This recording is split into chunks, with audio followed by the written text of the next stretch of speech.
मगर कल जो फुल कोर्ट की मीटिंग हुई है, उस फुल कोर्ट की मीटिंग में एक पैगाम वाज़ेह तौर पे दिया गया है कि 60,000 से ज़ायद मुकदमात सुप्रीम कोर्ट में ज़ेर इल्तवा हैं। और ये 60,000 दरख्वास्तें नहीं, मुकदमात नहीं, ये 60,000 ख़ानदान हैं। 60,000 से ज़ायद लाखों में लोग हैं जो इंसाफ के मुंतज़िर हैं फ़ैसलों के। और इसलिए कल 16 जजों ने मुत्तफ़िका तौर पे एक माह की एक बाकायदा हिकमत अमली की मंजूरी दी है, जिसमें 16 के 16 जजों ने मुख्तलिफ बेंचों में बैठ के इन 60,000 केसों के हवाले से मुकदमात को जल्द अज जल्द निपटाने का आगाज़ करना है। और इसके बाद एक 3 माह की हिकमत अमली की भी मंजूरी है और फिर 6 माह का भी एक प्लान है। और यह सब प्लान किसी और ने नहीं, सुप्रीम कोर्ट के सीनियर तरीन जज जस्टिस मंसूर अली शाह का दिया गया है। और जस्टिस मंसूर अली शाह ने भी कल की 16 जजों की इस फुल कोर्ट के इजलास में शिरकत की। यह इंतजामी इजलास था, कोई कमरा अदालत में बैठी फुल कोर्ट नहीं थी। और इस इजलास के बाद पैगाम वाज़ेह था कि सुप्रीम कोर्ट के मौजूदा 16 जजों की तरजीह आईनी बेंचेस नहीं, बल्कि 60,000 मुकदमात जिनका फैसला होना अभी बाकी है। तो ये पैगाम भी अपनी जगह, मगर फिर आज की सबसे अहम खबर सुप्रीम कोर्ट बार एसोसिएशन के इंतखाबात भी हैं। और सुप्रीम कोर्ट बार एसोसिएशन इसलिए अहम है कि जो बड़े आईनी मामलात आज तक सुप्रीम कोर्ट में आते रहे हैं, जैसे 6 जजों का ख़त जो इस्लामाबाद हाई कोर्ट ने लिखा था, खुफिया इदारों पर इल्ज़ाम थे हरासा करने के, उसमें भी सुप्रीम कोर्ट बार और पाकिस्तान बार कौंसिल ने एक ख़ास मौक़िफ़ अपनाया। फिर उसके बाद जो मखसूस नशिस्तों का मामला है, उसमें भी सुप्रीम कोर्ट बार और पाकिस्तान बार कौंसिल का एक ख़ास मौक़िफ़ सामने आया। और अब जबकि 26वीं आईनी तरमीम के ख़िलाफ़ आईनी दरख्वास्तें दायर की जा रही हैं, तो सुप्रीम कोर्ट बार और पाकिस्तान बार कौंसिल का मौक़िफ़ एक बार फिर अहमियत अख्तियार कर जाएगा।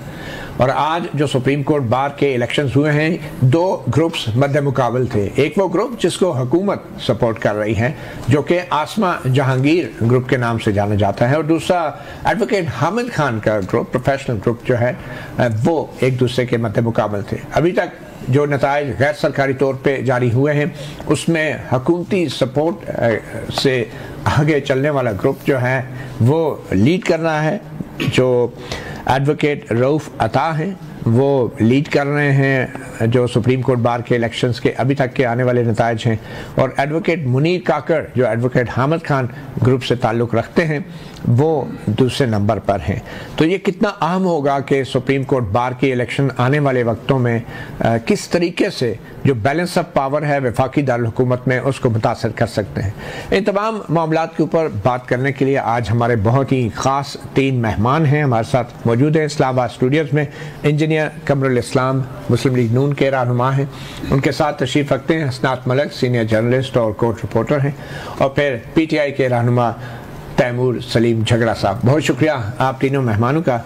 सबसे पहले तो हसनात मलिक, थोड़ी सी सूरत हाल का आपके ज़रिए ही जायज़ा लेते हैं। Pakistan supreme court bar association के जो इलेक्शंस हैं, इसमें इसके जो नताइज हैं, आपको अभी तक की क्या सूरत हाल है, और फिर कैसे ये नताइज जो है आने वाले वक्तों में वफाकी दारुल हुकूमत में ताकत के तवाज़ुन पर असरअंदाज हो सकते हैं? देखिए, हुकूमत को अगर देखा जाए तो आज एक रिलीफ भी मिला है कि सुप्रीम कोर्ट बार का इलेक्शन, ये इलेक्शन बिल्कुल 26वीं आईनी तरमीम के बाद आ गया। और 8 फरवरी के इलेक्शन के बाद ये बड़ा इलेक्शन था वकला की बॉडी में, और ये देखना था कि जी 26वीं आईनी तरमीम पे कोई रिएक्शन आएगा। और जो माहौल है, क्योंकि जो एक ग्रुप है इंडिपेंडेंट ग्रुप जो आज जिसने विक्ट्री ली है, ये हमेशा हुकूमत की पॉलिसीज़ को सपोर्ट करता रहा है। और इसी तरह अगर आप देखें तो ये 26वीं आईनी तरमीम को भी इन्होंने सपोर्ट की। इन्होंने तो बल्कि फेडरल कॉन्स्टिट्यूशन कोर्ट को प्रपोज किया कि जी ये होनी चाहिए, 68 साल एज होनी चाहिए। दूसरी तरफ प्रोफेशनल ग्रुप जिसने मुखालफत की और उनके मुख्तलिफ रिप्रेजेंटेटिव्स प्रोविंशियल बार काउंसिल के, वो रजू कर रहे हैं सुप्रीम कोर्ट से, चैलेंज कर रहे हैं। तो इन हालात में इंडिपेंडेंट ग्रुप के जो सदारती उम्मीदवार का जीतना वो ये है कि अब जजेस जो मेरा ख्याल है कि अगर उनके जहन में हो कि जी अब सुप्रीम कोर्ट बार और पाकिस्तान बार कौंसिल की तरफ से अगर कोई पिटीशन आती, तो वो तो पिटीशन नहीं आएंगी, वो हुकूमत को सपोर्ट करेंगी, 26वीं आईनी तरमीम को सपोर्ट करेंगी। वहाँ फारूक नाइक बैठे हैं, और ये रऊफ अता साहब बेसिकली इनका तल्लक बलूचिस्तान से, लेकिन JUIF से इनका तल्लक है। कामरान मुर्तज़ा साहब के ये जूनियर हैं। तो अब ये है कि जो ग्रुप है इनका वो तो इस हुकूमत के साथ है। अब मौलाना फजल रहमान साहब की जो उनकी ग्रुप की पॉलिसी के साथ चलेंगे या सियासी जमात की पॉलिसी के साथ, क्योंकि मौलाना साहब की पॉलिसी 26वीं आईनी तरमीम में भी है, लेकिन वो जो हुकूमत की 27वीं तरमीम के हवाले से वो मेरे ख्याल नहीं होगी। फौजी अदालतों के हवाले से कि जी वो बनाई जाए, वो उसकी वो मुखालफत करेंगे। तो ओवरऑल अगर आप देखें 26वीं आईनी तरमीम को प्रोटेक्शन की जाए, उस हवाले से ये जो इलेक्शन हुआ है ये कामयाबी इस तरह आया कि अब हुकूमत की कामयाबी ये है कि अब जो सुप्रीम कोर्ट, इसका इम्पैक्ट पड़ना था, जुडिशल कमीशन की मीटिंग होनी थी, बेंचेस की कंपोजिशन, ये आईनी बेंच कौन सा, ये तो उस हवाले से अब हुकूमत को एक साइकोलॉजिकल भी बर्तरी हासिल हो गई है। तो जजेस की पोजीशन थोड़ी सी कमजोर हुई है। अब ये बताएं कि क्या ये मुकाबला वकीलों की दो ग्रुपों के दरमियान था, या एक तरफ हुकूमत और एस्टैब्लिशमेंट थी और दूसरी तरफ एडवोकेट हामिद खान का ग्रुप था? ये मुकाबला था किसके बीच? देखिए, मेन फैक्टर तो 26वीं आईनी तरमीम कि जी ये एक रेफरेंडम है कि क्या इसको सपोर्ट वकील करते हैं या नहीं। अच्छा, मजे की बात है जो सेक्रेटरी हैं सुप्रीम कोर्ट बार के, वो दूसरे ग्रुप के जीत रहे हैं। वो Mahmood Akhtar Shah Siddiqui, former supreme court जज, उनके बेटे हैं। तो ये सेक्रेटरी दूसरे ग्रुप से हैं, प्रेसिडेंट ये है जीते हैं, लेकिन प्रेसिडेंट ज्यादा आपने देखा कि सुप्रीम कोर्ट लेकिन इसमें इशू क्या था? इशू देखिए, एक तो ये है कि किस बेस पे वकीलों ने वोट दिए। देखिए, जो इंडिपेंडेंट ग्रुप है ना, वो हमेशा बिलीव करते हैं जी कि हम वेलफेयर वकला की, यहाँ वकला का हॉस्टल बनाया, वो तकरीबन 1 अरब के करीब उस पर खर्चा आया।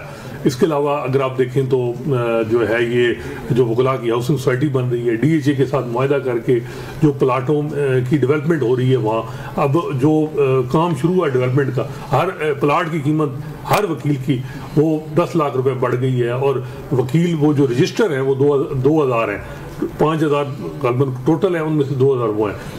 और इसके अलावा एनरोलमेंट कमेटी में इंडिपेंडेंट ग्रुप के 2 लोग होते हैं। तो हर लिहाज से उन्होंने एक ग्रुप जो वकला पॉलिटिक्स में वो उनकी गिरफ्त है। दूसरा उनको जो एडवांटेज है कि जी सियासी जमातें, चाहे पीपल्स पार्टी की लीगल विंग हो, नून लीग का लीगल विंग हो, JUIF की हो, ANP की हो, ये सारे इंडिपेंडेंट ग्रुप को, और दूसरी तरफ सिर्फ PTI का जो लीगल विंग है वो प्रोफेशनल ग्रुप के साथ वो हमेशा सपोर्ट करता है। और सपोर्ट इस दफा देखा होगा कि खैबर पख्तूनख्वा जहाँ उनकी हुकूमत है PTI की, वहां भी वो अपना कैंडिडेट जो है उनकी लीगल विंग नहीं जितवा सकती। ये आप अंदाजा, मतलब इस तरफ तो हम मुखालफत कर रहे हैं कि हुकूमत को नहीं पढ़ना चाहिए, लेकिन खैबर पख्तूनख्वा हुकूमत से हम तवक्को कर रहे हैं कि उनको जितवाना चाहिए। उनकी जो लीगल विंग देखें, इंसाफ लायज फोरम जो है वहाँ हमेशा वो काम करते हैं ना, सही है। वो उनका ये होता है कि वो चीजों को करना, लेकिन वो आप समझते हैं नाकामी है KPK गवर्नमेंट की भी, बल्कि इंसाफ लायज फोरम। देखिए, यहाँ मुझे अभी मेरे सीनियर गवर्नमेंट ऑफिशियल बता रहे थे कि बाकायदा शहादत अमान सेंटर और सेंटर फारूक इनायत साहब की ड्यूटी लगाई गई सदर साहब की तरफ से कि आप पहुंचे कराची। इस लेवल तक उन्होंने इन चीजों को देखा। नून लीग ने में भी पंजाब में इसी तरह की ड्यूटी लगाई हो लोगों की जो उनके वकला एक्टिव हैं जो, लेकिन यहाँ मेरा ख्याल है PTI गवर्नमेंट जो है वो क्या लगाई थी? देखिए, वकला को कन्विंस करें, उनको क्या कन्विंस करता होता है, किसी को होता है जी कि आपको लॉ अफसर बना देंगे। आजकल तो ये भी कहा जा रहा है कि जी ये जो जज अपॉइंट करने हैं इसमें भी हमारा जो है हिस्सा बढ़ गया है, हमारी अक्सरियत है। तो यहाँ लाहौर हाई कोर्ट में कितनी वैकेंसी है जी? लाहौर हाई कोर्ट में 24 हैं और सुप्रीम कोर्ट, और ये गाजर की तरह पिछले कई साल से लटक रही है। इसमें है, अब देखिए ट्रिब्यूनल है, दूसरे लॉ अफसर तकरीबन 150 के करीब जो है वो लॉ अफसर पंजाब में। तैमूर झगड़ा साहब, आपकी वकला तारीख तो फिर मुश्किल ही है, चले अब रिजल्ट तो आपके सामने सुप्रीम कोर्ट बार के, तो हो सकता है जनरली वकला जो है 26वीं आईनी तरमीम के खिलाफ ना हो। ये रिजल्ट क्या बता रहे हैं आप? देखिए, मुझे ऑब्वियसली वकला की पॉलिटिक्स की लिमिटेड ही जो है वो समझ है या फॉलोइंग है, और रिजल्ट्स आ रहे हैं, लेकिन 3-4 बातें मैं कहूँगा जो मैं इंफॉर्मेशन कलेक्ट कर चुका हूँ। पहली चीज़, अगर मेरी अंडरस्टैंडिंग ये है कि प्रेसिडेंट की पोजीशन पे ये इंडिपेंडेंट ग्रुप जीत रहा है, और सेक्रेटरी की पोजीशन पे जो है वो हामिद खान साहब का। इससे तो मैं ये मतलब लूंगा कि जो वोटिंग हुई है वो किसी आईनी तरमीम की बुनियाद पे नहीं हुई, लेकिन जो जजेस जो लॉयर्स के लिहाज से दोनों ग्रुप्स का मैनिफेस्टो होगा उसके लिहाज से हुई होगी, वरना दोनों वोट एक तरफ जो है वो पड़ने चाहिए थे, या कैंडिडेट्स के लिहाज से हुई होगी। फिलहाल जो है अगर इलेक्शन में कोई एक आध मैंने अभी ट्वीट देखा है मामूली सी जो रिगिंग वगैरह की कंप्लेंट्स भी, मैं उस तरफ नहीं। लाहौर में दोबारा गिनती हुई है, पहले 135 से जो है वो रूप पता जीते हैं, दोबारा गिनती से 74 वोटों से इतना कम हुआ है, कम हुआ है। अच्छा दोबारा गिनती चले, बट रिगार्डलेस ये मैं जरूर कहूंगा कि एज ए लेमन मेरी ये एक्सपेक्टेशन होती कि जब इतना एक क्लियर डिवाइड था तो सिवाय वो वकील जो कि एफिलिएटेड है इंडिपेंडेंट ग्रुप से कि ये रिजल्ट वन साइडेड होना चाहिए था, इसमें कोई शक नहीं कि अगर वन साइडेड नहीं है तो फिर या तो कैंपेन में कोई फ्लॉ है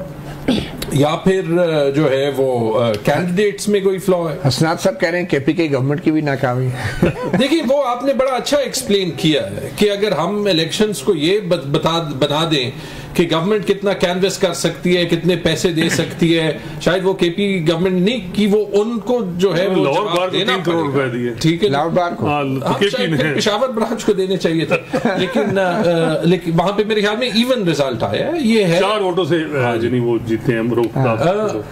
लेकिन दो चीजें फिर मैंने सुनी है, क्योंकि आजकल कोर्ट्स काफी जाना पड़ता है, तो जो वकला रिप्रेजेंट कर रहे हैं उन्होंने ये प्लॉट्स की बात की कि मैनिफेस्टो बड़ा क्लियर था। देखें तो अगर एक साइड जो है वो इतना डिबेस कर रही है, मेरी तो 2 कंक्लूजन्स हैं इस सबसे। पहली कंक्लूजन तो ये कि अगर वाकई इस इंडिपेंडेंट ग्रुप का ओवरऑल स्टांस ये है कि जुडिशियल इंडिपेंडेंस और जो कॉन्स्टिट्यूशन में फंडामेंटल राइट्स हैं वो मुतासर हो, तो फिर मैं कम से कम जो आसमा जहांगीर की साहबजादी हैं मुनीज़े जहांगीर से मैं रिक्वेस्ट करूंगा कि इनकी जो सपोज्ड एफिलिएशन पब्लिक में होती है आसमा जहांगीर से, वो अभी डिस्कनेक्ट करनी चाहिए, क्योंकि माजरत के साथ आपको आसमा जहांगीर से इख्तलाफ हो या ना हो, these were not the values that she stood for.